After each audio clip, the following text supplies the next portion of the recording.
ಇದನ್ನು ಚೆನ್ನಾಗಿ ತಿಳ್ಕೊಂಡಿದ್ದಾನೆ ಇತಿಹಾಸದಿಷ್ಟ. ಇನ್ನು ಮುಂದಿಂದು ಇವನ ವ್ಯಾಸಂಗದ ಫಲವಾಗಿ ಇವನು ಅನುಸರಿಸ್ತಾ ಇರತಕ್ಕಂತಹ ದೈನಂದಿನ ಕೆಲವು ಶಿಸ್ತು ನಿಯಮಗಳ ಪ್ರಕಾರವಾಗಿ ಕೆಲವು ಆದರ್ಶ ಲಕ್ಷಣಗಳು ಇವನಲ್ಲಿ ಎದ್ದು ಕಾಣ್ತವೆ. ಅದನ್ನು ನಾವು ನೋಡ್ಬೇಕು. ಏನು ಆದರ್ಶ ಗುಣ ಎದ್ದು ಕಾಣ್ತವೆ ಇವನಲ್ಲಿ? ಈ ಒಂದು ದಿವ್ಯ ಜ್ಞಾನವನ್ನು ಅಧ್ಯಯನ ಮಾಡಿರ್ತಕ್ಕಂತಹ ಬೆಳಕಿನಲ್ಲಿ ತನ್ನ ಜೀವನವನ್ನು ವ್ಯವಸ್ಥೆ ಮಾಡಿಕೊಳ್ತಕ್ಕಂತಹ ಸಾಧಕನಲ್ಲಿ ಎದ್ದು ಕಾಣ್ತಕ್ಕಂಥ ಆದರ್ಶ ಲಕ್ಷಣಗಳು ಅಂತ ಹೇಳಿದ್ರೆ, ಮೊಟ್ಟ ಮೊದಲನೇದಾಗಿ ಸನ್ಯಾಸಿ ತತ್ವದ ದ್ವಂದ್ವ ಸಹನೆ ಅಂತ ಹೇಳ್ತಾರೆ. ದ್ವಂದ್ವ ಸಹನೆ ನಮಗೆ ಸಾಧ್ಯವಾಗುತ್ತೆ. ನೀವು ಯಾರು ಏನು ಸಮಾಧಾನ ಹೇಳಿದ್ರು ಸಹ ನಾವು ಸಮಾಧಾನವಾಗಿರಕ್ಕೆ ಸಾಧ್ಯ ಇಲ್ಲ. ಈ ದ್ವಂದ್ವವನ್ನು ಸಹಿಸಿಕೊಳ್ಳೋದು ಈ ವಾಂಗ್ಮಯದ ಪರಿಚಯದಿಂದ ಮಾತ್ರವೇ ಸಾಧ್ಯ. ಏಕೆ ಅಂತ ಹೇಳಿದ್ರೆ, ದ್ವಂದ್ವ ಸಹನೆ ಅಂತ ಹೇಳಿದ್ರೆ ರಾಗದ್ವೇಷಗಳನ್ನ ಸಮಾನ ಕಾಣ್ತಕ್ಕಂಥದ್ದು. ನಮಗೆ ಬೇಕು ಇಲ್ಲ, ಬೇಡನೂ ಇಲ್ಲ. ಬೇಕು ಬೇಡಗಳ ಗಲಾಟೆಯೇ ನಮ್ಮ ಮನಸ್ಸಿನಲ್ಲಿ ಸದಾಕಾಲ ನಡೀತಾ ಇರತಕ್ಕಂಥದ್ದು. ಒಂದನ್ನು ಕಂಡಾಗ ಬೇಕು ಅಂತೀವಿ, ಒಂದನ್ನು ಕಂಡಾಗ ಬೇಡ ಅಂತೀವಿ. ಯಾವುದರಿಂದ ನಮಗೆ ಸುಖವಾಗುತ್ತೋ ಅದನ್ನು ಬೇಕು ಅಂತ ಇಟ್ಕೊಳ್ಳೋದಕ್ಕೋಸ್ಕರ ಪ್ರಯತ್ನ ಪಡ್ತೀವಿ. ಯಾವುದರಿಂದ ನಮಗೆ ದುಃಖವಾಗುತ್ತೋ ಹಿತವಾಗುತ್ತೋ ಬೇಡ ಅಂತ ಹೇಳಿ ತೊಳ್ಳೋದಕ್ಕೆ ಪ್ರಯತ್ನ ಪಡ್ತೀವಿ. ಬೇಡ ಅಂತ ತೊಳ್ಳೋದು ತಪ್ಪು, ಬೇಕು ಅಂತ ಹೇಳಿ ಆಚರಣೆ ಮಾಡೋದು ತಪ್ಪು. ಏನು ಬರಬೇಕು ಅದು ಬರಲಿ.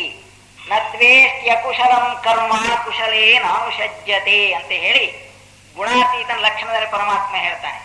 ಯಾರಪ್ಪ ನಿಜವಾದ ಗುಣಾತೀತ ಅಂತ ಹೇಳಿದ್ರೆ, ಏನು ಬರುತ್ತೋ ಅದು ಬರಲಿ, ಅದ್ರ ಮೇಲೆ ನಮಗೆ ಆಸೆ ಆಕಾಂಕ್ಷೆ ಇಲ್ಲ. ಏನು ಬರಬಾರ್ದೋ ಅದನ್ನು ಬರಲಿ ಅಂತ ಹೇಳಿ ನಾವು ಆಸೆ ಪಡಬೇಕಾದ್ದು ಇಲ್ಲ. ಬಂದಿದ್ದನ್ನು ಅನುಭವಿಸೋಣ ಅಂತಕ್ಕಂಥ ತೀರ್ಮಾನ ಇವಂದಾಗುತ್ತೆ. ಆವಾಗ ಇವನ್ ಜೀವನದಲ್ಲಿ ಏನಾಗುತ್ತೆ? ದ್ವಂದ್ವ ಸಹನೆ ಸಾಧ್ಯವಾಗುತ್ತೆ. ಆ ದ್ವಂದ್ವ ಸಹನೆ ಯಾವುದರ ಲಕ್ಷಣ? ಅಂದ್ರೆ ಸನ್ಯಾಸಿ ತತ್ವದ ಲಕ್ಷಣ. ಇವತ್ತು ಬೇಕಾದ ಸನ್ಯಾಸಿಗಳಿದೆ, ಲಾಂಛನ ಬದಲಾಯಿಸ್ಕೊಂಡು ಕಾವಿ ಬಟ್ಟೆ ಹಾಕೊಂಡು ಹೋಗೋರು. ಆಗ ಅವ್ರ ಮನಸ್ಸಿನಲ್ಲಿ ಏನಿದೆ? ಈ ಆಸೆ ಆಕಾಂಕ್ಷೆ ಹೋಗಿದ್ಯಾ? ದ್ವಂದ್ವವನ್ನು ಸಮನ ನೋಡ್ತಕ್ಕಂಥ ಸ್ಥಿತಿ ಬಂದಿದೆಯಾ? ಅದು ಮುಖ್ಯ. ಅದಕ್ಕೆ ಇತಿಹಾಸಕ್ಕೆ ಹೇಳುತ್ತೆ, ಸಂಸಾರ ಬಿಟ್ಟು ಹೋಗ್ಬೇಕಾಗಿಲ್ಲ ಯಾರುವೇ. ಬಿಟ್ಟು ಹೋದ್ರೆ ನೀವು ಪಲಾಯನ ಸೂತ್ರ, ನೀವು ತಪ್ಪಿಸ್ಕೊಂಡಿದ್ದೀರಿ ಅಂತ ಹೇಳಿ ಇನ್ನ ತಪ್ಪು ಕೊಡ್ಬೇಕಾಗ್ತದೆ ಮುಂದೆ. ಅದರಿಂದ ಸಂಸಾರ ಬಿಟ್ಟು ಹೋಗ್ಕೊಡುದು. ಸಂಸಾರದಲ್ಲಿ ನಾನು ಮಾಡ್ಬೇಕಂತ ಕರ್ತವ್ಯ ನಿರ್ವಹಿಸಿ ಬಿಡಿಸ್ಕೋಬೇಕೇ ವಿನಃ ಅದನ್ನು ಬಿಟ್ಟು ಹೋಗ್ತಕ್ಕಂಥದ್ದು ಸರಿಯಾದ ಲಕ್ಷಣವಲ್ಲ ಅಂತ ಹೇಳ್ತಿ ಯಾಕೆ ಹೇಳುತ್ತೆ. ಅದರಿಂದ ಸಂಸಾರದಲ್ಲಿ ಇದ್ದುಕೊಂಡೇ ದ್ವಂದ್ವ ಸಹನೆ ಅಭ್ಯಾಸ ಮಾಡ್ತಾನೆ ಈ ಸಾಧಕ. ಇನ್ನ ರಾಗ ಭಯ ಕ್ರೋಧಗಳನ್ನು ಪೂರ್ಣವಾಗಿ ದೂರೀಕರಿಸೋದಕ್ಕೋಸ್ಕರ ಪ್ರಯತ್ನ ಪಡ್ತಾನೆ. ರಾಗ ಭಯ ಕ್ರೋಧ ಈ ಮೂರು ಸಹ ನಮ್ಮ ಬೆಳವಣಿಗೆಗೆ ಅಡ್ಡಿ ಆಗಿರ್ತಕ್ಕಂಥವು. ಹೇಗೆ ಅಡ್ಡಿ ಆಗ್ತವೆ ಅನ್ನೋದನ್ನ ಈ ವಾಂಗ್ಮಯ ತಿಳಿಸೋದ್ರಿಂದ, ಅದನ್ನ ನಾವು ವೈಜ್ಞಾನಿಕವಾಗಿ ತಿಳ್ಕೊಳ್ಳೋಕೆ ಪ್ರಯತ್ನ ಪಡೋದ್ರಿಂದ, ನಮ್ಮ ಮುಂದಿನ ಶ್ರೇಯಸ್ಸಿಗೆ ಪ್ರತಿಬಂಧಕಗಳಾಗಿವೆ ಅಂತ ನಮಗೆ ಗೊತ್ತಾಗೋದ್ರಿಂದ ಅವನ್ ಬಿಡೋದಕ್ಕೋಸ್ಕರ ಸಾಹಸ ಮಾಡ್ತೀವಿ. ರಾಗ ಭಯ ಕ್ರೋಧ. ರಾಗ ಅಂದ್ರೆ ಆಸೆ, ಭಯ ಅಂದ್ರೆ ಹೆದರಿಕೆ, ಕೋಪ ಅಂದ್ರೆ ಸಿಟ್ಟು. ಯಾರಿಗಪ್ಪ ಭಯವಿಲ್ಲ ಅಂದ್ರೆ ವೈರಾಗ್ಯೇವನ ಭಯಂ ಅಂತ ಹೇಳ್ತಾರೆ. ಭಯವಿಲ್ಲದಲ್ಲೇ ಇರ್ತಕ್ಕಂಥವ್ರು ಯಾರು? ಆಸೆ ಇಲ್ಲದಲೇ ಇರ್ತಕ್ಕಂಥವ್ರು. ಆಸೆ ಇರೋನು ಯಾವಾಗಲೂ ಭಯವೇ. ಆಸೆ ಇಲ್ಲದಲೇ ಇದ್ರೆ ಯಾವ ಭಯವೂ ಇಲ್ಲ. ಅದರಿಂದ ಆಸೆನೂ ಇರಲ್ಲ ಇವನಲ್ಲಿ, ಭಯನೂ ಇರಲ್ಲ, ಹಾಗೆ ಅವನು ಕೋಪನೂ ಮಾಡ್ಕೊಳ್ಳಲ್ಲ. ಈ ಕೋಪ ಭಯ ಆಸೆ ಇರಬಹುದು, ಇಲ್ಲ ಅಂತ ಹೇಳಕ್ಕಾಗಲ್ಲ. ಏಕೆಂದ್ರೆ ಅನೇಕ ಜನ್ಮಗಳಿಂದ ನಾವು ಅದಕ್ಕೆ ಪೋಷಣೆ ಕೊಟ್ಟು ಸಾಕೊಂಡು ಬಂದಿವಿ. ಅಷ್ಟು ಬೇಗ ಎಲ್ಲಿ ಬಿಟ್ಟು ಹೋಗ್ತವೆ. ಅದನ್ನ ಎಚ್ಚರದಿಂದ ನೋಡ್ತಾ ಇರ್ತಾನೆ. ಬಹುಮುಖ್ಯವಾದಂತಹ ಲಕ್ಷಣ ಇದರ ಫಲ ಅಂತ ಹೇಳಿದ್ರೆ ಎಚ್ಚರಿಕೆಯ ಬಾಳು ಅಂತ ಹೇಳ್ತಾರೆ. ಸಾಧಕ ತನ್ನಂತ ಬಹಳ ಎಚ್ಚರದಿಂದ ನೋಡ್ತಾ ಇರ್ತಾನೆ. ಹೇಗೆ ಅಂದ್ರೆ ರೆಪ್ಪೆ ಮುಚ್ಚದ ಎಚ್ಚರ ಅಂತಾರೆ. ಅಂದ್ರೆ ತಪ್ಪು ಮಾಡ್ಬಿಡ್ತೀವಿ, ಮಾಡಿದ ಮೇಲೆ ರಿಯಲೈಸ್ ಮಾಡ್ಕೊಳ್ತೀವಿ, ಅಯ್ಯೋ ಎಂತ ಮಾತ ಆಗ್ಬಿಡ್ತು ಅಂತ ಹೇಳಿ. ಆದ್ರೆ ಇವನು ಬಹಳ ಎಚ್ಚರ ವಹಿಸೋದ್ರಿಂದ ಮೊದಲೇ ಹುಷಾರಾಗ್ತಾನೆ. ಇಂದ್ರಿಯಗಳನ್ನ ಗಮನಿಸ್ತಾನೆ, ಮನಸ್ಸನ್ನು ಗಮನಿಸ್ತಾನೆ, ತನ್ನ ಮನಸ್ಸಿನಲ್ಲಿ ಬರ್ತಕ್ಕಂಥ ಆಲೋಚನೆಗಳನ್ನ ಗಮನಿಸ್ತಾನೆ, ತನ್ನಲ್ಲಿ ಹುಟ್ಟತಕ್ಕಂತಹ ಭಾವನೆಗಳನ್ನ ಗಮನಿಸ್ತಾನೆ. ಇವೆಷ್ಟರ ಮಟ್ಟಿಗೆ ಪರಿಣಾಮಕಾರಿಯಾಗಿ ಬೇರೆಯವರಿಗೆ ತಲುಪ್ತವೆ ಅಂತ ಹೇಳಿ ಯೋಚನೆ ಮಾಡ್ತಾನೆ. ಅವಾಗ ಏನಾಗುತ್ತೆ, ಇವನು ಅದನ್ನು ಸರಿಯಾದ ರೀತಿಯಲ್ಲಿ ಅದ್ವಸ್ತಿ ತರೋದಕ್ಕೋಸ್ಕರ ಪ್ರಯತ್ನ ಸಾಗುತ್ತೆ. ಆವಾಗ ಈ ರಾಗ ಭಯ ಕ್ರೋಧ ಅಂತಕ್ಕಂಥದ್ದು ಉಪಟಳ ಚೆನ್ನಾಗಿ ತಿಳ್ಕೊಳ್ತಾನೆ. ಯಾರು ಏನು ಸಾಧನೆ ಬೇರೆಯವರಿಂದ ಪಡ್ಕೋಬೇಕಾಗಿಲ್ಲ, ನಮ್ಮಲ್ಲಿ ನಡೆಯತಕ್ಕಂತಹ ಮಾನಸಿಕ ವಿದ್ಯಮಾನಗಳನ್ನು ಚೆನ್ನಾಗಿ ಗಮನಿಸಿದ್ರೆ ಸಾಕು, ಅದ್ರ ಶಕ್ತಿ ಕಡಿಮೆ ಆಗುತ್ತೆ. ನಾವು ಗಮನಿಸಲ್ಲ, ನಮ್ಮ ತಪ್ಪು ನಾವು ಒಪ್ಕೊಳ್ಳಲ್ಲ. ನಮ್ಮ ತಪ್ಪು ಮುಚ್ಚಾಕೊಳ್ಳಕ್ ಹೋಗ್ತೀವಿ, ಇನ್ನೊಬ್ಬರ ತಪ್ಪು ತೋರ್ಸಕ್ ಹೋಗ್ತೀವಿ. ಇದು ಮೊದಲನೇ ಒಂದು ದೋಷ ನಾವು ಬೆಳೆಯದೇ ಇರೋದಕ್ಕೆ. ಇನ್ನೊಬ್ಬರ ತಪ್ಪು ಎತ್ತಾಡಬೇಕಾಗಿಲ್ಲ, ನಮ್ಮ ತಪ್ಪನ್ನು ನಾವು ಕ್ಷಮಿಸ್ಕೋಬೇಕಾಗೂ ಇಲ್ಲ. ನಮ್ಮ ತಪ್ಪನ್ನು ತಿದ್ಕೋಬೇಕು, ಮತ್ತೊಬ್ಬರಲ್ಲಿರ್ತಕ್ಕಂಥ ತಪ್ಪನ್ನು ಎತ್ತಿ ಹೇಳಿದರೆ ಇನ್ನು ಮುಂದೆ ಸರಿ ಮಾಡ್ಕೊಳ್ತಾನೆ ಅವನು ಅಂತಕ್ಕಂಥ ಒಂದು ಕ್ಷಮಾಭಾವನೆ ನಮ್ಮಲ್ಲಿರ್ಬೇಕು. ಅದರಿಂದಲೇ ಒಂದು ಮಾತು ಹೇಳ್ತಾರೆ, ನ ಬುದ್ಧಿ ವೇದಂ ಜನಯೇ ಅಜ್ಞಾನಾಂ ಕರ್ಮ ಸಂಗಿನಾಂ ಜೋಷಯೇ ಸರ್ವಕರ್ಮಾಣಿ ವಿದ್ವಾನ್ಯುಕ್ತ ಸಮಾಚರನ್ ಅಂತ ಹೇಳಿ.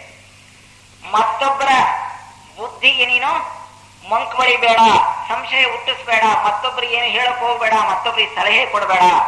ಸಾಧಕನಾದ ಸಲಹೆ ಕೊಡೋದಿಲ್ಲ. ಏಕೆಂದ್ರೆ ಅವನು ಬೆಳಿಬೇಕಾದ ಮಾರ್ಗ ಅವನನ್ನು ನೋಡ್ಕೊಳ್ತಾ ಇರತಕ್ಕಂಥ ದೊಡ್ಡವರಿಗೆ ಗೊತ್ತು. ನಿನಗೇನು ಗೊತ್ತು ಅವನ ಸಮಾಚಾರ? ಅದು ನೀ ಇನ್ನೊಬ್ಬರಿಗೆ ಹೇಳ್ತಕ್ಕಂಥದ್ದು ಶುದ್ಧ ತಪ್ಪು. ನೀನು ನಿನ್ನನ್ನು ತಿದ್ಕೋಬೇಕೇ ವಿನಃ ಮತ್ತೊಬ್ಬರಿಗೆ ಯಾವ ರೀತಿ ಅಂತ ಸಲಹೆ ಕೊಡ್ತಕ್ಕಂಥದ್ದು ತಪ್ಪು ಅಂತ ಹೇಳಿ. ಅದರಿಂದಲೇ ಬುದ್ಧಿ ಭೇದವನ್ನು ಹುಟ್ಟಿಸಬೇಡ ಅಂತಾರೆ. ನಾವು ಅಂದ್ಕೊಳ್ತೀವಿ ಅವರೆಲ್ಲ ಬಹಳ ತಪ್ಪು ಮಾಡ್ತಾರೆ, ಆ ತಪ್ಪು ತಿದ್ದಬೇಡ ಅಂತ ಹೇಳಿ. ಆ ತಪ್ಪು ತಿದ್ದದಕ್ಕಿನ್ನ ನನ್ನಲ್ಲಿರೋ ತಪ್ಪು ತಿದ್ಕೊಂಡ್ರೆ ಇದು ಆದರ್ಶ ಅವನ ಮೇಲೆ ಪ್ರಭಾವ ಬೀರುತ್ತೆ. ನಾವು ಅದನ್ನ ಮಾಡಲ್ಲ, ನಮ್ಮ ತಪ್ಪು ಹಾಗೆ ಇರಲಿ ಮುಚ್ಕೊಳ್ತೀವಿ, ಅವನ ತಪ್ಪು ಎತ್ತಿ ಹೇಳೋದಕ್ಕೆ ಹೋಗ್ತಾರೆ. ಅದಕ್ಕೋಸ್ಕರ ಹೇಳ್ತಾರಲ್ಲಿ ನ ಬುದ್ಧಿ ಭೇದಂ ಜನಯೇ ಅಜ್ಞಾನಾಂ ಕರ್ಮ ಸಂಗೀನಾಂ. ಅಜ್ಞಾನಿಗಳು ತಪ್ಪು ಮಾಡ್ತಾರೆ, ಕರ್ಮ ಸಂಘಿಗಳು ತಪ್ಪು ಮಾಡ್ತಾರೆ. ಆದ್ರೆ ನೀನ್ ಅದನ್ನ ಅವ್ರು ಯಾವ ರೀತಿ ಸಲಹೆ ಕೊಡಕ್ ಹೋಗ್ಬೇಡ. ಮತ್ತೆ ನನ್ನಿಂದ ಏನ್ ಸಹಾಯ ಆಗಾದ್ರೆ ಅಂತ ಸಾಧಕ ಕೇಳ್ತಾನೆ. ಅದಕ್ಕೆ ಕೇಳ್ತಾನೆ ಜೋಷಯೇ ಸರ್ವಕರ್ಮಾಣಿ, ನೀನ್ ಮಾಡ್ತಕ್ಕಂಥ ಕರ್ಮಗಳನ್ನ ಆದರ್ಶವಾಗಿ ಮಾಡಪ್ಪ, ಅದೇ ಸಾಕು ಅಂತ ಹೇಳ್ತಾನೆ.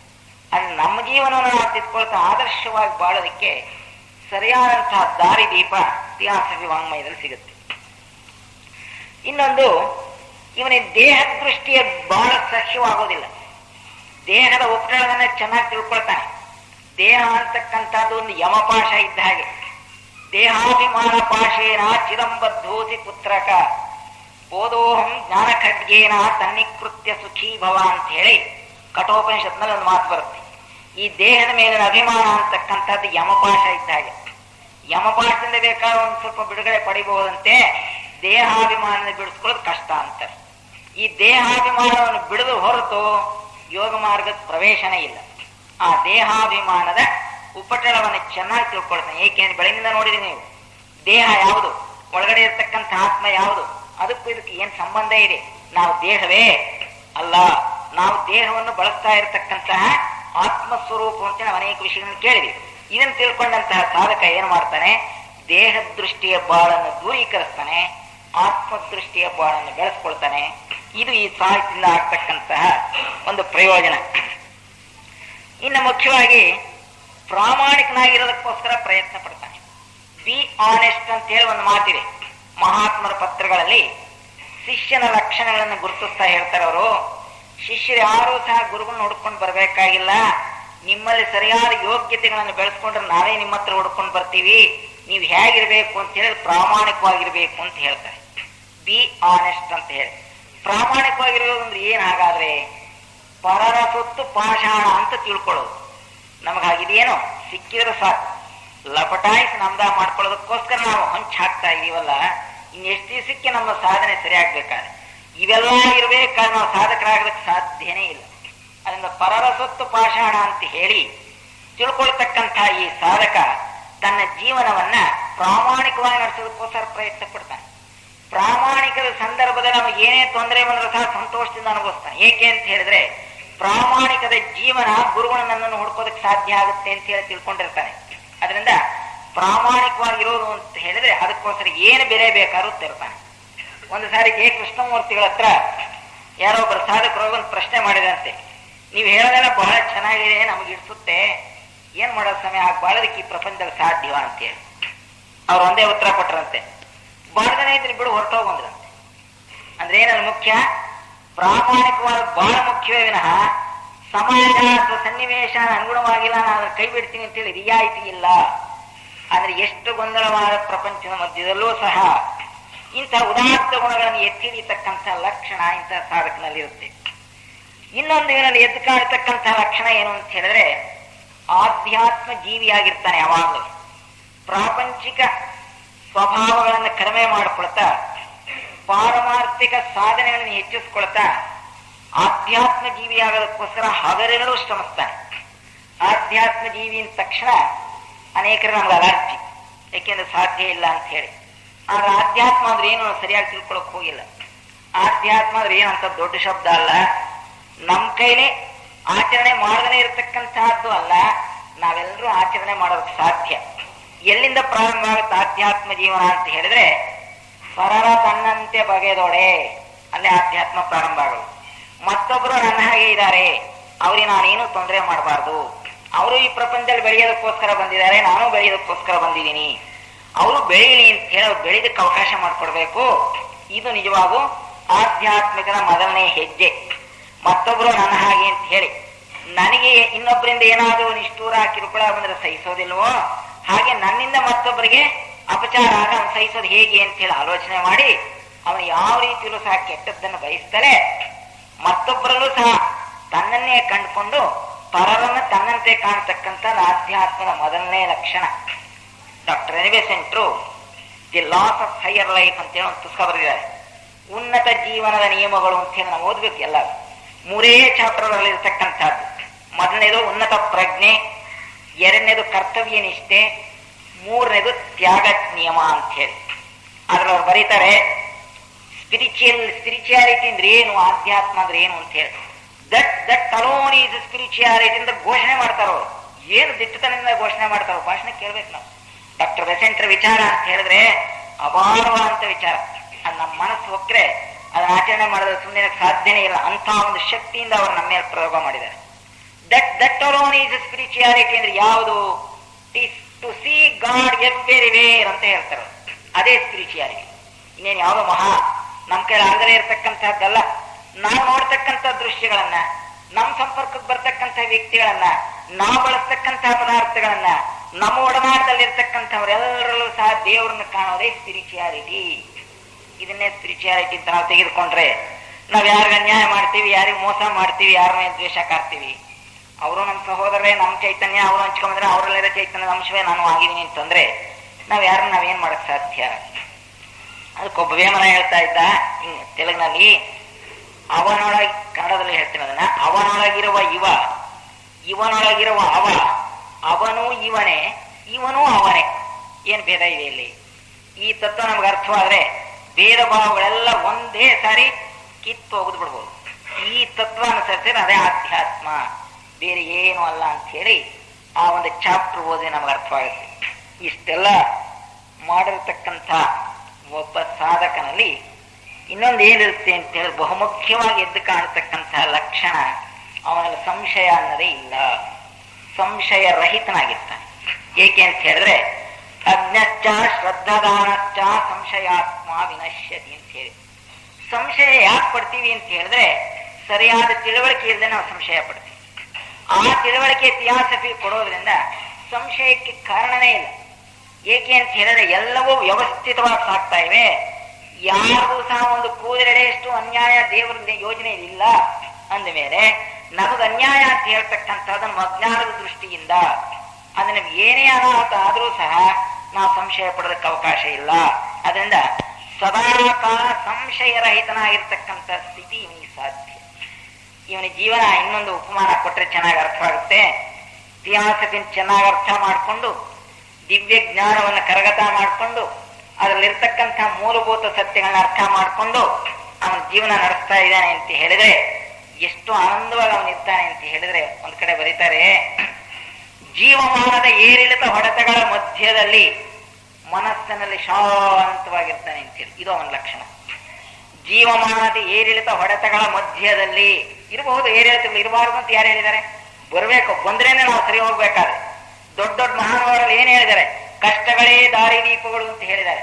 ಕಷ್ಟಗಳು ಬರೋದು ನಮ್ಮನ್ನು ಬೆಳೆಸೋದಕ್ಕೋಸ್ಕರ, ನಮ್ಮನ್ನು ಹಾಳು ಮಾಡೋದಕ್ಕೋಸ್ಕರ ಅಲ್ಲ. ಅಂದ ಮೇಲೆ ನಾವು ಜೀವಮಾನದ ಏರಿಳಿತ ಹೊಡೆತಗಳ ನಮ್ಮನ್ನು ಏನು ಮಾಡಕ್ ಸಾಧ್ಯ ಇಲ್ಲ. ಅವೆಲ್ಲ ಬಂದರೂ ಸಹ ಇಂತಹ ಸಾಧಕನಿಗೆ ತಾಕಿ ಬಾಲ್ ನೆಗೆದೋದಾಗ ಹೊರಟೋಗ್ತಾವಂತವೆ. ಯಾಕೆಂದ್ರೆ ಅಂತಹ ಒಂದು ಅಂಶ ಇವನಲ್ಲಿ ಇರಲ್ಲ. ಅದರಿಂದ ಆ ಏರಿಳಿತ ಹೊಡೆತಗಳ ಮಧ್ಯದಲ್ಲೂ ಸಹ ಮನಸ್ಸಿನಲ್ಲಿ ಸಮಾಧಾನವಾಗಿರ್ತಾನೆ. ಯಾಕೆ ಸಮಾಧಾನವಾಗಿರ್ತಾನೆ ಅಂತ ಹೇಳಿದ್ರೆ ಒಂದು ಉದಾಹರಣೆ ಕೊಡ್ತಾರೆ ಅದಕ್ಕೆ. ಒಂದು ಸಮುದ್ರದ ಹತ್ರ ದೂರದಿಂದಲೇ ನಾವು ಹೋಗ್ತಾ ಇದ್ರೆ ಬಹಳ ಭೋರ್ಗರಿತಕ್ಕಂಥ ಶಬ್ದ ಕೇಳ್ತೀವಿ. ಅಲೆಗಳ ಹೊಯ್ದಾಟ ವಿಪರೀತವಾಗಿರುತ್ತೆ. ಆ ಅಲೆಗಳ ದಡಕ್ಕೆ ಹೋಗಿ ಅಪ್ಪಳಿಸಿ ಹಿಂದಕ್ಕೆ ಹೋಗ್ತಕ್ಕಂಥ ಸಂದರ್ಭದಲ್ಲಿ ಬಹಳ ಉನ್ನತವಾದ ದೊಡ್ಡ ಶಬ್ದ ಕೇಳ್ತೀವಿ. ಆದ್ರೆ ಹೋಗ್ತಾ ಹೋಗ್ತಾ ಹೋಗ್ತಾ ಹೋಗಿ ಸಮುದ್ರದ ಒಳ ಹೋಗ್ತಾ ನೋಡಿದ್ರೆ ಗಂಭೀರವಾಗಿ ಶಾಂತವಾಗಿರುತ್ತೆ ಆ ಸಮುದ್ರ. ಹೊರಗಡೆ ಹೊಯ್ದಾಟ, ಒಳಗಡೆ ಶಾಂತ ಸ್ಥಿತಿ. ಇದು ಸಾಧ್ಯ ಇತಿಹಾಸವನ್ನು ಚೆನ್ನಾಗಿ ಅರ್ಥ ಮಾಡ್ಕೊಂಡು ಅನುಷ್ಠಾನಕ್ಕೆ ತಂದ್ರೆ. ಇಂಥ ಒಂದು ಜೀವನ ಯಾರಿಗೆ ಬೇಕಿಲ್ಲ ಹೇಳಿ? ಬೇಕು. ಆದ್ರೆ ಅದಕ್ಕನುಗುಣವಾದ ಸಾಧನೆ ನಮಗೆ ಬೇಡ. ಯಾಕೆ ಅಂದ್ರೆ ದೇಹನೂ ಚೆನ್ನಾಗಿರ್ಬೇಕು, ನಮಗೆ ಆತ್ಮೋದ್ಧಾರವೂ ಆಗ್ಬೇಕು ಅಂತ ಹೇಳಿ ಹೇಗೆ ಸಾಧ್ಯ? ಇಲ್ಲಿ ನಾವು ತೀರ್ಮಾನ ಮಾಡಬೇಕಾಗಿದೆ. ಇನ್ನು ಕೊನೆಯದಾಗಿ ಎರಡು ಮುಖ್ಯವಾದಂಥ ವಿಷಯನ ನಾವು ತಿಳಿಬೇಕಾಗುತ್ತೆ. ತ್ಯಾಗದ ಮಹತ್ವ ತಿಳ್ಕೊಳ್ತಾನೆ ಅವನು. ತ್ಯಾಗೇನೈಕೇನ ಅಮೃತತ್ವ ಮಾನಶು ಅಂತ ಹೇಳಿ ಒಂದು ಮಾತಿದೆ, ಒಂದು ಉಪನಿಷತ್ತಿನ ವಾಕ್ಯ ಇದು. ನ ಪ್ರಜಯ ಧನೇನ, ಹಣದಿಂದಲೂ ಸಹ ನೀನು ಅಮೃತತ್ವ ಹೊಂದಕ್ಕಾಗಲ್ಲ, ಬಂಧು ಬಾಂಧವರಿಂದಲೂ ಅಮೃತತ್ವ ಹೊಂದಕ್ಕಾಗಲ್ಲ, ನಿಮ್ಮ ಮಕ್ಕಳು ಮರಿಮಕ್ಕಳಿಂದಲೂ ಸಹ ಅಮೃತತ್ವ ಹೊಂದಕ್ಕೆ ಸಾಧ್ಯ. ಯಾವುದರಿಂದ ಅಮೃತತ್ವ ಹೊಂದುತ್ತೀಯ? ತ್ಯಾಗೇನ ಐಕೇನ ಅಮೃತತ್ವ ಮಾನಶು, ತ್ಯಾಗ ಒಂದರಿಂದಲೇ ಸಾಧ್ಯ ಅಂತ ಹೇಳಿ ಆ ತ್ಯಾಗವನ್ನೇ 3ನೇ ಅಧ್ಯಾಯದಲ್ಲಿ ಡಾಕ್ಟರ್ ಬೆಸೆಂಟ್ರು ಬಹಳ ಚೆನ್ನಾಗಿ ವಿವರಣೆ ಮಾಡ್ತಾರೆ. ಈ ಪ್ರಪಂಚದ ಮೇಲಿನ ಎಲ್ಲ ವ್ಯಾಮೋಹವನ್ನು ತ್ಯಾಗ ಮಾಡಬೇಕು. ನಾವು ತ್ಯಾಗ ಅಂದ ತಕ್ಷಣ ಹಣ ದಾನ ಮಾಡುವಂತೆ ತಿಳ್ಕೊಳ್ತೇವೆ. ಬಹಳ ಕೆಳಮಟ್ಟದ ತ್ಯಾಗ ಅದು.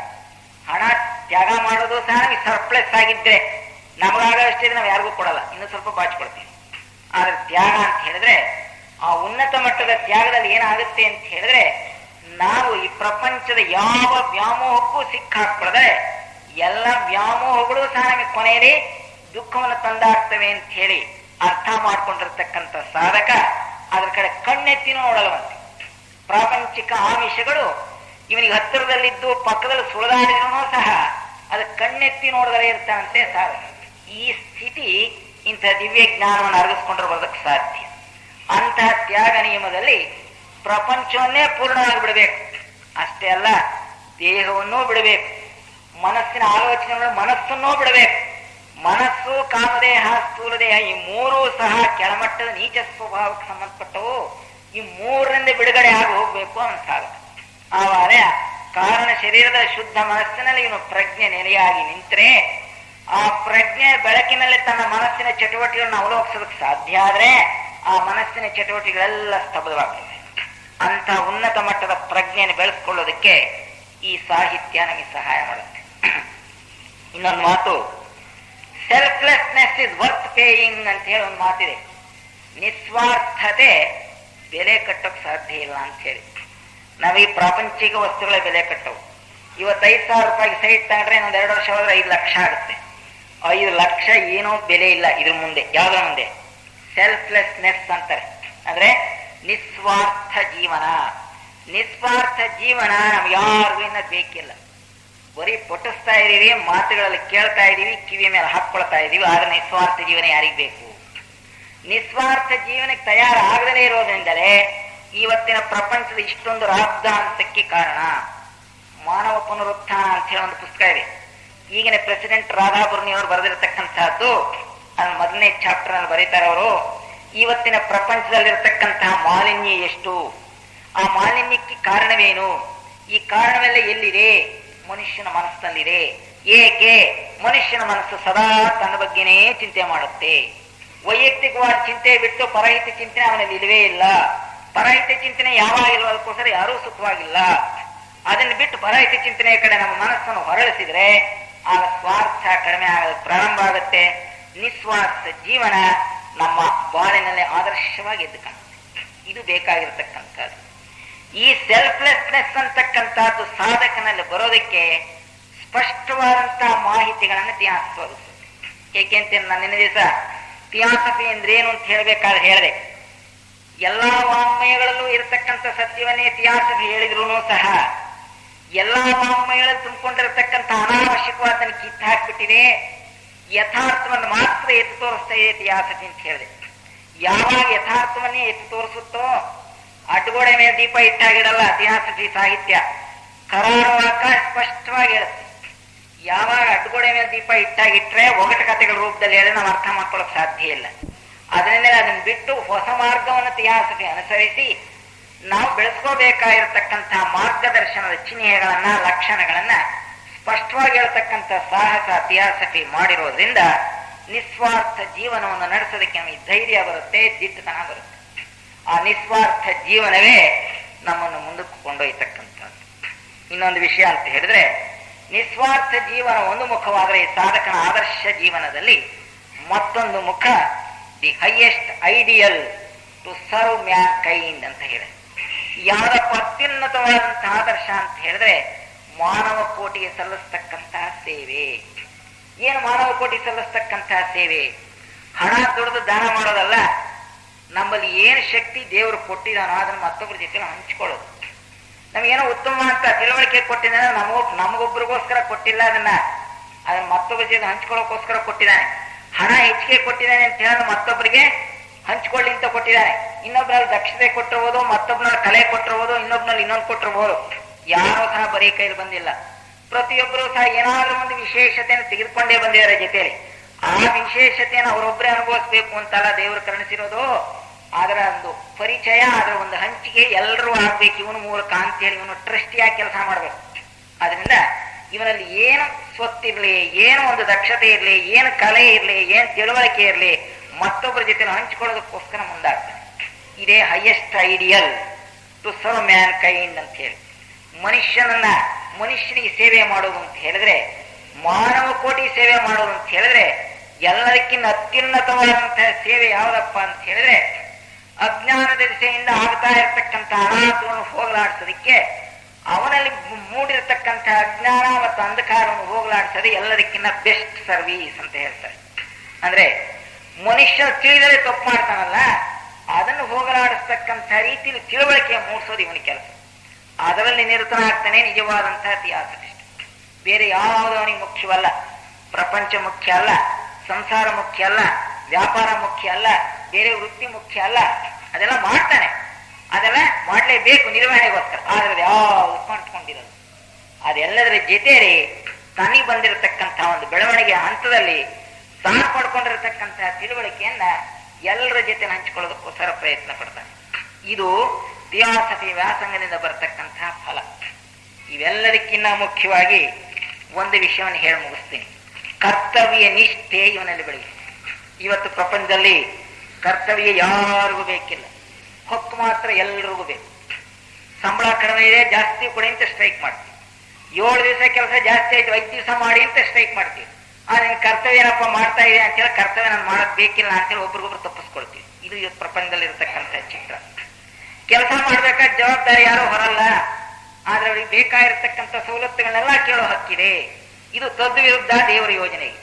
ಆದ್ರಿಂದ ಕರ್ತವ್ಯ ನಿಷ್ಠೆ ಇವನನ್ನು ಮೂಡುತ್ತೆ. ಹೇಗೆ ಮೂಡುತ್ತೆ ಅಂತ ಹೇಳಿದ್ರೆ, ಮಾಡಬೇಕಾದಂತಹ ಕರ್ತವ್ಯವನ್ನ ಫಲಾಪೇಕ್ಷೆ ಬಿಟ್ಟು ತನ್ನ ಭಾಗಕ್ಕೆ ಬಂದಿರತಕ್ಕಂಥ ವೃತ್ತಿ ಯಾವುದಾದ್ರೂ ಆಗಿರ್ಲಿ, ಆ ವೃತ್ತಿಯನ್ನ ದೇವರ ಹೆಸರಿನಲ್ಲಿ ಆಸೆ ಆಕಾಂಕ್ಷೆಗಳನ್ನು ತೊರೆದು ಮಾಡಿದ್ದೆ ಆದ್ರೆ ಅವನ ಜೀವನ ಸಾರ್ಥಕವಾಗುತ್ತೆ. ಅದೇ ದೇವರ ಪೂಜೆ, ಅಲ್ಲೇ ದೇವರಿದ್ದಾನೆ. ಅಲ್ಲಿ ಒಂದ್ ಕಡೆ ಹೇಳ್ತಾರೆ, ಸ್ವಾಮಿ ವಿವೇಕಾನಂದ ಪ್ರಿಯವಾದಂತಹ ಒಂದು ಶ್ಲೋಕ, ಮಯಿ ಸರ್ವಾಣಿ ಕರ್ಮಾಣಿ ಸನ್ನಸ್ಯಾಧ್ಯಾತ್ಮ ಚೇತಸಃ ನಿರಾಶೀರ್ ನಿರ್ಮಮೋ ಭೂತ್ವ ಯುದ್ಧಸ್ವ ವಿಗತ ಜ್ವರ. ನಿನ್ ಕರ್ತವ್ಯ ಯುದ್ಧ ಮಾಡೋದು ಅರ್ಜುನ, ಯುದ್ಧ ಮಾಡು. ಯಾವ ಭಾವನೆಯಿಂದ ಮಾಡ್ಬೇಕು. ನಿನ್ನ ಭಾವನೆ ನಿನ್ನನ್ನು ಬಂಧಿಸುತ್ತೆ, ನೀನು ಪಾಪ ತಂದಾಕತ್ತೆ, ನರಕಕ್ಕೊಂಡೊಯ್ಯುತ್ತೆ. ಸರಿಯಾದ ಭಾವನೆಯಿಂದ ಮಾಡಿದ್ರೆ ಯಾವ ಬಂಧನವೂ ಇಲ್ಲ, ನೀನ್ ಮುಕ್ತನಾಗ್ತೀಯ ಅಂತ ಹೇಳ್ತಾನೆ. ಏನ್ ಹೇಳ್ತಾನೆ?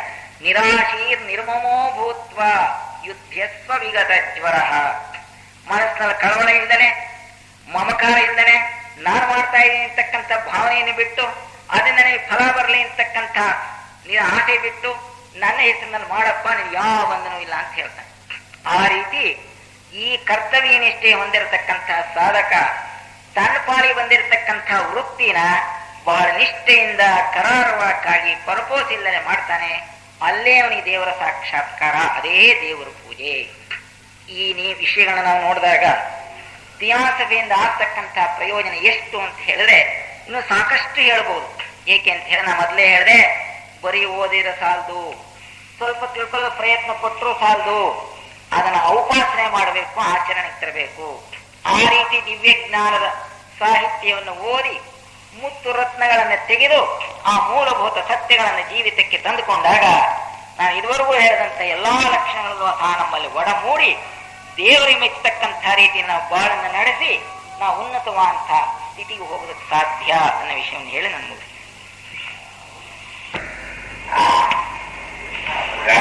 ಸರಿಯಾದ ಮಾತುಗಳನ್ನ ಒಳಗಿನಿಂದ ಮುಂಚೂಕವಾಗಿ ಬರ್ತಕ್ಕಂಥ ಮಾತುಗಳು ಬಹಳ ಸಂತೋಷವಾಗಿದೆ. ನಾನು ಹುಟ್ಟಿನಿಂದ ಇಲ್ಲಿಗೆ ಬಂದಿದ್ದು ನನಗೆ ದೊಡ್ಡ ನಮ್ಮ ಪುಣ್ಯಾದ ನನಗೆ ನಿಜವಾಗಿ ಸಂತೋಷ ಬಂದಾಗ ಈ ಊರು ಕೂಡ ಬಹಳ ಸುಂದರವಾಗಿದೆ, ದೊಡ್ಡದಾಗಿದೆ.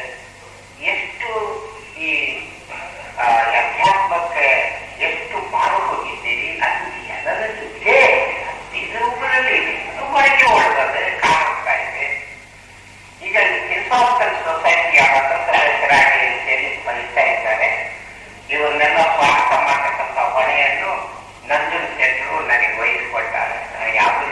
ಹಿರಿಯ ಸೋದರರು ಅಂತ ಕರೀತಾರೆ. ನಾನು ಯಾರು ಹಿರಿಯ ಸೋದರ? ವಯಸ್ಸಿನಿಂದ ಜಾಸ್ತಿ ಇರ್ಬೋದು, ವಯಸ್ಸಿನಿಂದ ಹಿರಿಯರು ಅಂತ ಕರೀತಿರ್ಬಾರ್ದಿಲ್ಲ. ವಯಸ್ಸಗಂತ ಆತ್ಮದಲ್ಲ ಹಿಡಿತನ. ಎಷ್ಟು ಮಟ್ಟಿಗೆ ನನ್ನ ಆತ್ಮದ ಹಿಡಿತನ ಇದೆ ಅದು ನನಗೆ ಗೊತ್ತು. ಮನಸ್ಸು ಅರಿಯದ ಕಳ್ಳಬೇಕ ಅಂತ. ಮನಸ್ಸು ಏನು ಅದಕ್ಕೆ ಮನವೇ. ಬಸವಣ್ಣವರು ಹೇಳ್ತಾರೆ ಮನಕ್ಕೆ ಮನವೇ ಸಾಕ್ಷಿ ಅಂತ. ಇರಲಿ ಅದೆಲ್ಲ ಇರಲಿ. ಏನೋ ಒಂದು ಅವಕಾಶವನ್ನು ಕೊಟ್ಟಾರೆ. ಆ ಮಹಾತ್ಮರೇನಿದ್ದಾರೆ, ಜೀವನ್ ಮುಕ್ತ ಮಹಾತ್ಮರು ಅಂತ ನಾವೇನು ಕರೀತಾ ಇದ್ದೀವಿ, ಅವರೇ ಈ ಸಾಫ್ಟ್ವೇರ್ ಸೊಸೈಟಿಯನ್ನು ಸ್ಥಾಪನೆ ಮಾಡಿದ್ರು. ಕರ್ನಾಟಕ ಸಂಸ್ಥಾಪಕರು ಅಂತ ಕರೀತೀವಿ. ಕಲಾವತಿಯವರು ಸಂಸ್ಥಾಪಕರು, ಸಂಸ್ಥಾಪಕರು ಅಂತ ನಾವು ಸಾಧಾರಣ ಹೆಸರಿಸೋದು. ಹೆನ್ರಿ ಟಿ ಲಾಡ್ ಅವರು ಫೌಂಡರ್ ಪ್ರೆಸಿಡೆಂಟ್, ಸಂಸ್ಥಾಪಕ ಅಧ್ಯಕ್ಷರು ಅಂತ ಕರೀತೀವಿ. ಮತ್ತೆ ಎಚ್ ಪಿ ಬ್ಲಾವರ್ಸ್ಕಿಯವರನ್ನು ಅವರು ಸಂಸ್ಥಾಪಕರು ಅವನ್ನ ಅಂತ ಕರೀತೀವಿ. ಇಬ್ಬರನ್ನು ಸಂಸ್ಥಾಪಕರು ಅಂತ ಕರೀತೀವಿ. ಆ ನಿಜವಾದ ಸಂಸ್ಥಾಪಕರು ಮಹರ್ಷಿಗಳು. ಒಬ್ರು ಕುಟುಂಬಿ ಮಹರ್ಷಿಗಳು ಅಂತ ಹೇಳಿ, ಇನ್ನೊಬ್ರು ಮೌರ್ಯ ಮಹರ್ಷಿಗಳು ಅಂತ. ಆ ಮಹರ್ಷಿಗಳೇ ಈ ಫಿಲಾಸಫರ್ ಸೊಸೈಟಿಗೆ ಕಾರಣಕರ್ತರವರು. ಅವರೇ ಈ ಇಬ್ಬರನ್ನು ಹಿಡಿದು ತಂದು ಅದರಲ್ಲಿ ಮಗಳು ಬ್ಲಾವರ್ಸ್ಕಿ ಒಂದು ಬರಮಾಡಿಕೊಂಡು ಅವರಿಗೆ ಈ ಕಾರ್ಯ ನಿರ್ವಹಣೆಯಲ್ಲಿ ಫಿಲಾಸಫರ್ ಸೊಸೈಟಿ ಪ್ರಾರಂಭ ಮಾಡಬೇಕು ಅಂತ ಹೇಳಿ ಆದೇಶಿಸಿದ್ದು. ಕನ್ನಡ ಅವಕಾಶಗಳು ಭೇಟಿಯಾಗುವಂತೆ ಅಮೆರಿಕ ದೇಶಕ್ಕೆ ಕಳಿಸಿ ಈ ಫಿಲಾಸಫರ್ ಸೊಸೈಟಿ ಪ್ರಾರಂಭವಾಗುವಂತೆ ಮಾಡಿ. ಇದಕ್ಕೆ ಒಂದು ದೊಡ್ಡ ಬಲವಾದ ಕಾರಣ ಇದೆ. ಯಾಕೆ ಪ್ರಾರಂಭ ಮಾಡಿದ್ದಾರೆ ಅದರಲ್ಲಿ ಪ್ರವೇಶದಲ್ಲಿ ಮೊನ್ನೆ ನಾನು ಹೇಳುವಾಗ ನಾನು ಆಕ್ಷೇಪಣೆ ಮಾಡಿದ್ದೀನಿ. ನೀವು ಹೇಳಲಿಲ್ಲ ಅದು ಪೂರ್ತಿಯಾಗಿ. ಈಗ ಹೇಳಿ ಬಯಸ್ತಾ ಇದ್ದೀನಿ. ಫಿಲಾಸಫರ್ ಸೊಸೈಟಿ ನ್ಯೂಯಾರ್ಕ್ನಲ್ಲಿ ಪ್ರಾರಂಭ 1875 ಇಸ್ವಿ.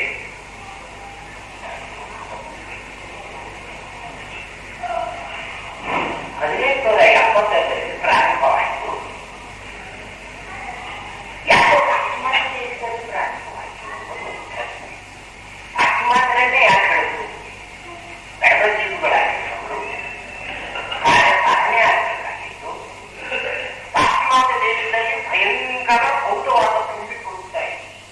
ಸೈಂಟಿಫಿಕ್ ಮೆಟೀರಿಯಲಿಸಮ್ ಅಂತ ಕರೀತಾರೆ. ವಿಜ್ಞಾನ ಬಹುವಾಗಿ ಬೆಳೆಸಿತ್ತು. ದೇವರು ಹೇಳಿದ್ದಾನೆ ಅಂತಕ್ಕಂಥ ಮನೋಭಾವನೆ ಭಯಂಕರವಾಗಿ ಬೆಳೀತಾ ಇದೆ. ನಾಸ್ತಿಕತೆ, ಅದಕ್ಕೆ ಸೈಂಟಿಫಿಕ್ ಮೆಟೀರಿಯಲಿಸಮ್ ಅಂತ ಕರೀತಾರೆ. ವೈಜ್ಞಾನಿಕ ಭೌತವಾದ ಅದು ಭಯಂಕರವಾಗಿ ನಾಸ್ತಿಕದ ಕಾಲು ಭಯಂಕರವಾಗಿ ನಿಲ್ತಾ ಇದೆ. ಆಗ ನಿಲ್ಲಿಸಬೇಕಾಗಿತ್ತು, ಚೆಕ್ ಮಾಡಬೇಕಾಗಿತ್ತು. ಈ ಸಾಫ್ಟ್ವೇರ್ ಸೊಸೈಟಿ ಪ್ರಾರಂಭವಾಗಿ ವೈಜ್ಞಾನಿಕ ಆಧಾರಿತ ಆತ್ಮ ಜ್ಞಾನವನ್ನು ಅವರ ಮುಂದಿಡಬೇಕಾಗಿತ್ತು. ಯಾಕಂದ್ರೆ ಸುಲಭವಾಗಿ ಒಪ್ಪುವ ಸ್ಥಿತಿಯಲ್ಲಿ ಯಾರು ಇರಲಿಲ್ಲ. ವೈಜ್ಞಾನಿಕ ಮನಸ್ಸುಗಳು ಬಂದಿತ್ತು. ಅದಕ್ಕ ಪಕ್ಕ ಪಾಠಕ್ಕೆ ಅವರು ಮುಂದಿಡಬೇಕಾಗಿತ್ತು. ಆ ಕೆಲಸವನ್ನು ಮಾಡುತ್ತೆ. ಅಲ್ಲಿ 4 ವರ್ಷಗಳಿದ್ದು ಅಲ್ಲಿ ಫಿಲಾಸಫರ್ ಸೊಸೈಟಿ ಬೆಳೆಯಬೇಕಾದರೆ ಆ ಭೂಮಿ ಸರಿಯಾದ್ದಲ್ಲ, ಬಂದಿರೋ ಭೂಮಿ, ಅಧ್ಯಾತ್ಮ ದೃಷ್ಟಿಯಿಂದ ಬಂದಿರೋ ಭೂಮಿ, ಭಾರತಕ್ಕೆ ಬಂದಿರಿ ಅಂತ ಹೇಳಿ ಮಹಾತ್ಮನಿಂದ ಆದೇಶ ಬಂದಿದ್ದಕ್ಕೆ ಅವರು ಭಾರತಕ್ಕೆ ಬಂದರು. ಮುಂಬೈನಲ್ಲಿ ಮೊದಲು ಕಚೇರಿಯನ್ನು ಸ್ಥಾಪನೆ ಮಾಡಿ ಆಮೇಲೆ ಯಾವುದು ಅತ್ಯುನ್ನತವಾದ ಸ್ಥಳ, ಪವಿತ್ರವಾದ ಸ್ಥಳ ಅಂತ ಹುಡುಕೊಂಡು ಬಂದು ಒಪ್ಪನಿಗೆ ಬದಲಾವಣೆ ಬಂದು ಗಡಿಯಾರಿನಲ್ಲಿ ಅಲ್ಲಿರ್ತಕ್ಕಂಥ ಸಳುಸ್ಟನ್ ಗಾರ್ಡನ್ಸ್ ಅಂತ ಒಂದು ತೋಟದ ಮನೆ ಇದ್ದು ಅದನ್ನು ಕೊಂಡುಕೊಂಡು 9,19 ಎಕರೆ ಕೊಂಡುಕೊಂಡು ಅಲ್ಲಿ ಫಿಲಾಸಫರ್ ಸೊಸೈಟಿಯ ಕೇಂದ್ರ ಕಚೇರಿಯನ್ನಾಗಿ ಮಾಡಿ 1882ರಲ್ಲಿ ಫಿಲಾಸಫರ್ ಸೊಸೈಟಿಯಾಗಿ ಹೊಂದಿತ್ತು. 75ರಲ್ಲಿ ಅಭಿಪ್ರಾಯ ಮಾಡಿತು, 72ರಲ್ಲಿ ಅಡಿಯಾರು ಬಂತು. ಇದು ಗಣಿತ ಹೋಗ್ತಾ ಇದೆ.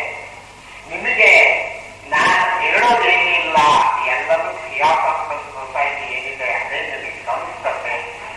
ಪ್ರಾರಂಭದಲ್ಲಿ ನೀವು ದೊಡ್ಡ ವ್ಯಾಸಂಗ ಕೊಡಿಸಿ ಮಾಡಿ ನೀವು ಆದರ್ಶಪ್ರಾಯವಾಗಿದ್ದೀರಿ, ನೀವು ಕಾರ್ಯಕರ್ತರೇನಿದ್ದೀರಿ, ದಯಮಾಡಿ ನೀವು ಈಗೇನು ಉತ್ಸಾಹದಿಂದ ನೀವು ಕಾರ್ಯಕ್ರಮಗಳಲ್ಲಿ ಭಾಗವಹಿಸ್ತಾ ಇದ್ದೀರಿ.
ಎಲ್ಲ ನೀವು